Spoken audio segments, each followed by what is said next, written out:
Sabi ni Cedric, manggugulo. Kaya napunta si ate sa dulo. Yung pala, ano lang pala.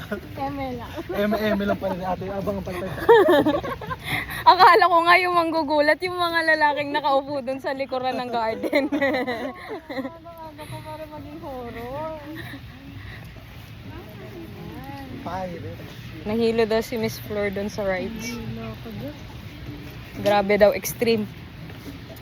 Ah, ito na yun. Ito na yung may rides na ano, may tubig. Malapit. Dito yun, maganda. Basa. Magagalisin na tayo. Hindi siya mababasa eh, pero may tubig. Ayun, ito pala. Ang saya.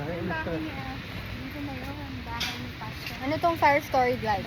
Ano to? Ang dami niya naman tinatanong. Ano mag-pedal ka? Pedal, pedal. Hindi ka pedal, hindi siya gagalaw. Nag-exercise eh. Pumunta para mag-exercise. Ito. Ito. Oh, Vikings! Vikings! Tara, tara! Oh. Oh. Malyari daw. Sa gitna lang, hindi doon sa dulo.